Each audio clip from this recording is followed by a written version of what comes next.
Shannon Margaret B, and I'm so happy to have you here. If you're new, I love reading thrifted and backlist books, and lately I've been doing a lot of like author reading videos. So if you do like backlist books, definitely follow along and let me know if you've read these books at any point. Today is Sunday. I just finished another 6 long days in office. I'm just taking today to rest and recharge for another very long week coming up. We're going into like individual tax deadline, which we just finished up the business tax deadline, which is what I've always done. So having like a full individual tax season for another month of busy season will be very new and interesting for me, because it's just, this job is just a little bit different than the other jobs I've had. That being said, I have the day, so I really want to like rest and recharge. I might have to work a little bit tonight, but I'm hoping I don't. I really wanted like a cozy literary thriller type of vibe. One of my comfort authors is actually Lara. I literally posted a Lara reading vlog this week last year. Clearly, she is a comfort read for me. So I remember last year during this deadline, I had a hard time as well, and I was at a completely different company too. So in that vlog, I read The First Husband and I read The Divorce Party. I actually just watched my vlog back, and I gave The Divorce Party a 3 out of 5, and I gave The First Husband 4 out of 5.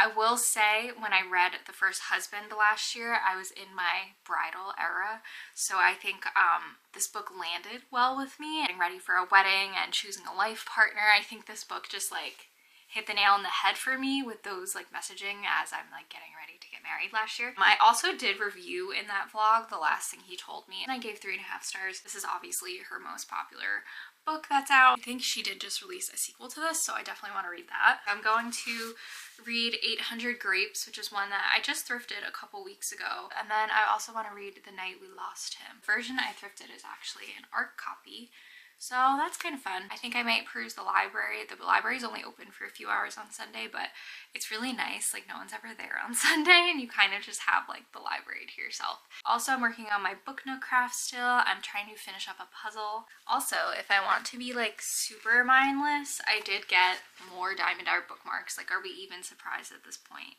that I bought more diamond art when I don't need to buy more?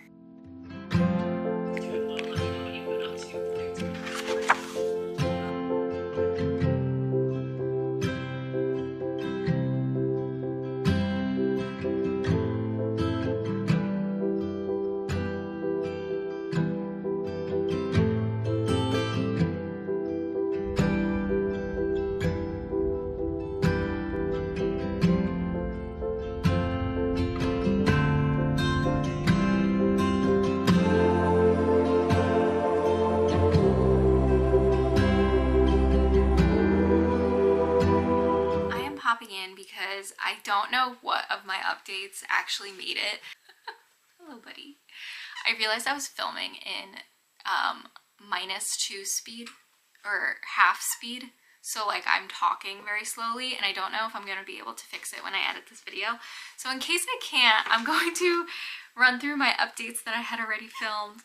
But I did update you when I was in the middle of The Night We Lost Him. This book follows Nora and Sam. They are kind of like estranged siblings, but when their father falls off a cliff at like their family home, they're kind of convinced that something sinister is going on, and they kind of join forces and come back together to try to, one, heal their relationship and their relationships with other people, but also to figure out like, did their dad actually fall, or was someone pushing him? It's interesting, there's chapters dispersed of going through random like years in the dad's life and relationships that he had with women, and we're learning like about his kind of like epic love story. I do like their sibling dynamic so far. I'm kind of interested to see like how it ends off, but I really enjoy, there's like a lot of relationships, like Nora's in a relationship and Sam, her brother, is in a relationship, and they kind of talk to each other about each other's relationships and how they're navigating that, and also just like try to make amends with years of them not getting along. I wouldn't say it's like ultra thrilling, it's very relaxing thrilling, which is originally why I wanted to read Lara. Also, in my update, I did show you my library haul, so I will show you. I recently hauled Wayward by Amelia Hart, and I was just perusing the library, and this was not on my list, but I saw this book, The Sirens, and this is about mermaids. Be obsessed with YA mermaid books. Like, I think I still have one. It's called like Lies Beneath or something. So I will be interested to see if I get to reading this and Wayward. Then I got The Latecomer by Jean Hanf Corlitz. I think she usually writes thrillers. This is a literary fiction. The Latecomer follows the story of the wealthy New York City-based Oppenheimer family. From the first meeting of the parents under tragic circumstances to their triplets born during the early days of IVF. And then it follows the siblings' life and the parents' life. So it just sounded pretty interesting. But she wrote the plot and the sequel, which I did haul the sequel not too long ago. And then I got Mean Moms by Emma Rosenblum. So I really loved Bad Summer People. This one follows like elitist, snooty Manhattan mothers, so it just sounded really fun. I did just haul In My Dreams I Hold a Knife by Ashley Winstead. So I did pick up This Book Will Bury Me by Ashley Winstead. And I'm pretty sure this was like based on a true-ish crime that happened a year or two ago. So it'll be interesting to see how it's translated into this book, but I've heard that this one's really good. I have been working a lot, so I've just wanted to kind of stock up on things that I might want in the next couple of weeks.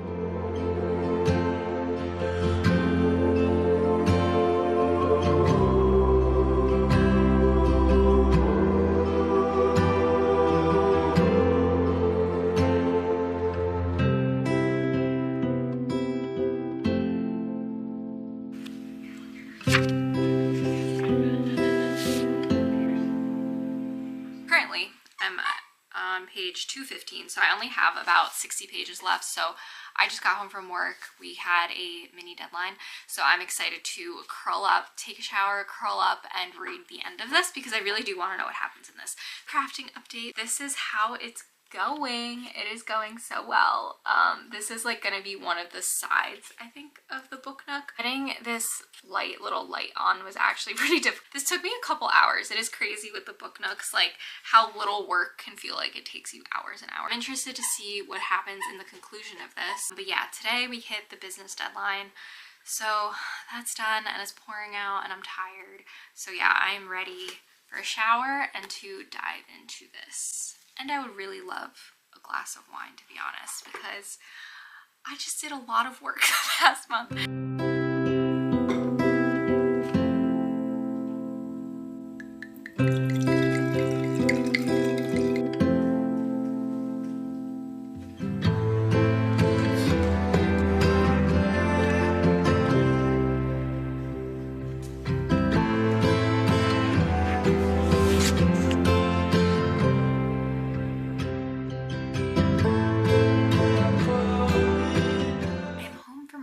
Some updates. I finished The Night We Lost Him last night.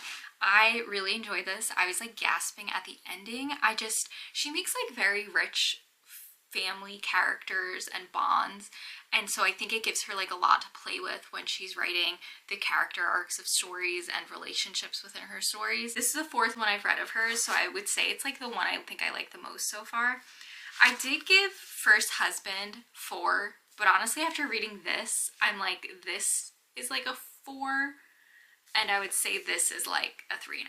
I was looking at like the acknowledgements and stuff, and they say that it's like soulful suspense, and I would say that's a really great way to explain this book. I really liked the relationships in this. I do like the mystery that kind of strung along through the entire book. I'm pretty far through 800 Grapes, and this is diving into the world of wine and vineyards and the business behind it as well.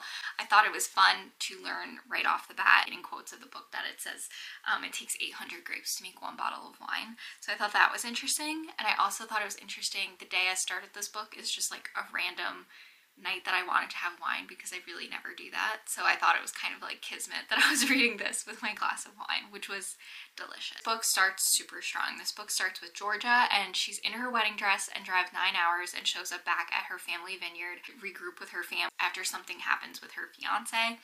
And she shows up in her wedding dress, and her family's pretty much like, why are you here, and why are you here in your wedding dress? And she realizes very quickly, like, the brothers are feuding, the parents have issues, the vineyard's having issues, so everything is kind of in turmoil when she gets back to the vineyard. And she thinks like, oh, let me get back to the vineyard, this will be a nice relaxing place to clear my mind and figure life out. And she realizes like, oh no, I have to go into repair mode and try to figure out everything that's happening with my family and the vineyard. So it's really fun. I thought it was going to lean too heavy on like the winery grape fact. I really like the level of them in this book. It's like not too much. I was worried it was going to be like way too much. I think Laura Day like shines at writing like how complicated family relationships are. I really want to finish it up tonight. And it actually is St. Patrick's Day. My husband is making a shepherd's pie for today, which is very exciting. I ended up listening to some of it, and I want to do some of these diamond art bookmarks that I got. I'm such a sucker for the diamond art bookmarks, and I just kind of want something very brain off. I could work a bit more on my book nook, but I think I might save that more for like the weekend to do that when my brain's a little less fried from work.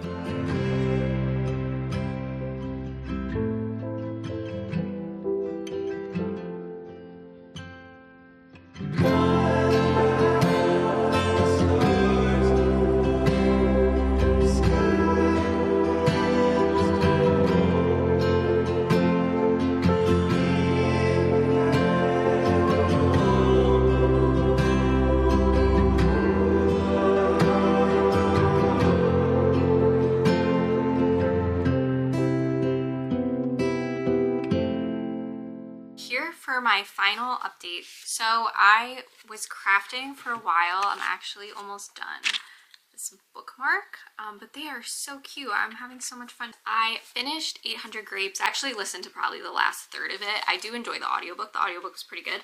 I would give this like a 3.75. It was cute. I really enjoy like how Lara Dave can make all the family relationships. I don't know, I like how Lara Dave like wraps up her books. I like learning the end of everybody's journey and their relationships and their relationships with each other. I do enjoy like how I feel like she definitely brings like full circle, and you don't feel like you're like, you know those books where like you feel like they end and you're like, ugh, I feel like I'm like needing more or like unfulfilled. Like I feel like she does like a very good job at like closing the loop on everyone's lives. So random. I think this is a very great vacation book to bring. Just like the scenery of Napa Valley and Sonoma, it's just like very beautiful and very easy to picture and very like relaxing, and learning about the wine and their relationships. It's just like a very calming, enjoyable story. So I definitely recommend this one if you need like a calming, not mindless, like you obviously are reading and you're actively understanding what's going on, but it's not too intense where you're like stressed reading it or feel like you're missing things. Like it's very easy to listen to or read through. It's like a very nice, relaxing, comforting experience reading Lara Dave in general. With this vlog, I really enjoyed both of these a lot.